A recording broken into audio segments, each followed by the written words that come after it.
Good evening, Mel. Good evening.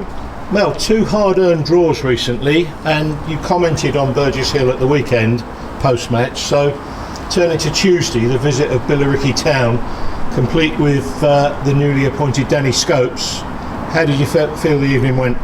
It went very, very well. I mean, it's great to see Danny back in. He's one of the, very good coach at this level and above, and has come in with his team, with Adam and his team, and they'll do very, very well. And it was nice to catch up with them. They brought a team here, and the team went out there and did what quite often happens. The lads gave everything for him. I mean, they worked their socks off Billericay and caused us a lot of problems. Physicality, the way they moved, the shape, everything they were very, very good on the day. So good to see them, and it was a really, really competitive, good game. You took the lead twice on the night. Were you disappointed not to take all 3 points? I'm always disappointed not to take all 3 points. But, it's like, when you play these sort of games, people often sort of say to you, oh yeah, and it's expectations, it's all about expectations. And I said to the players after the game, I walked in and they were all down and heads down, and I said, guys, if we'd have scored the last minute equaliser, how would you all be feeling? And they're, oh, buzzing. I said, the bottom line is the game's 95 minutes long. Whether you score in the first minute or last minute is irrelevant. It's 95 minutes long. You've just gone out there with one of the best teams in the league, with some of the best players in the league. You've competed toe to toe, come away with a 2-2 draw.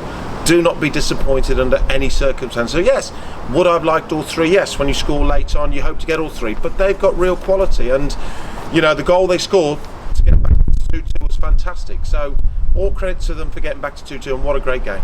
I was going to say that Billericay started with plenty of firepower, and they've got more on the bench. But saved the 2 goals. Preston kept us in it a couple of times. Yeah, I think you always, against these good teams, you're going to have to defend well. And we defended very, very well, and we lost both fullbacks through injuries early in the second half. So we ended up with 2 central midfielders playing right and left back, who acquitted themselves excellently. And the lads dug in deep and again took the lead. From 1-1 when we lost both players, and still managed to go on and take the lead. The subs came on and did very, very well. So it was. Preston makes saves. He's done well. Him and Eamon have competed for the first team jersey. So both have to make saves to keep it. So yes, he had to make a couple of saves, but overall, I thought it was just a very, very strong defensive performance. It was good to see their attempts coming from the areas that you told the team you wanted. Yeah, I think that a lot of people get carried away with shots at goal. It's the shots on target that matter, not so much shots on goal. And part of our defensive shape and the way we formulate ourselves is to allow teams to shoot from certain areas of the pitch, encourage them to do it rather than try and get into the more dangerous areas on the pitch. So yeah, you guys were sat when I went through it with the players the other night and showed them the stats so far this season of where we've conceded, where we haven't. And yeah, it's a structure. It's how we work. It's a plan. It doesn't always work. If someone's managed to stick them in the top corner from one of those areas, it happens. But the reality is, we know that the stats will say that the more we allow them to shoot from there, the less chance they've got of scoring. Fletcher fished 2 out of the brook Wednesday morning. Yeah, absolutely. Yeah, good. We got the balls back. That's important. We've picked up a few knocks for our troubles. Is that perhaps a backhanded compliment for the problems we caused them?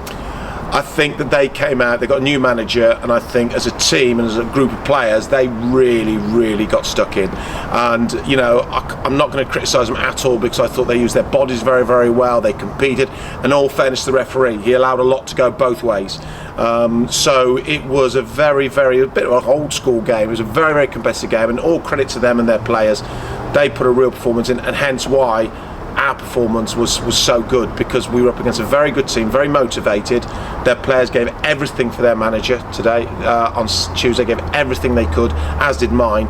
And it was, as I said before, it was a very, very good game. How's the queue at Elliott's door? We got a few issues, yeah, we got a few, and it'll be, luckily or unluckily, I mean, I'd much rather be in the FA Cup this week than not be in the FA Cup. But the fact we're not, and we haven't got a league game with 3 or 4 knocks and some very tired limbs out there, it won't do us any harm to have a weekend off. We're a small squad. I haven't got lots and lots of players to choose from, so there's a lot of players having to do a lot of football. So it won't hurt us to have a bit of a breather. We've started well. It's a long old season. We've got a long way to go yet, and we've got to try and keep players as fit as we can. Arthur had been our only sort of injury for more than a few days up to now. But obviously now with both fullbacks, you know, who knows? We'll assess them today. Then maybe Lorden's got a chance of being back next weekend. Bradley, I'd be surprised if he's fit for next weekend. The fans were terrific again on Tuesday night, and hopefully they'll be able to come down and see the development team on pitch 1 at 2 o'clock this weekend, as you're not playing. But the support was again fantastic. Yeah, support's been brilliant all the way through, and I really hope they come and watch the development. Development got 3 or 4 players in that will feature in the first team this season, and the fans have been great. You know, the lads love it here. They love playing in front of them, and when we play away, the fans are very, very good. So it really is a great place to come and play, and the more we can get in, the better. And I must just say that I was told yesterday that Stephen Urch was taken ill, one of our biggest fans, lad I see here all the time, was taken ill last weekend and is coming out of hospital, I believe, today, which is great news. So myself and the team wish him a speedy recovery. Thanks very much, Mel. You're welcome. Take care.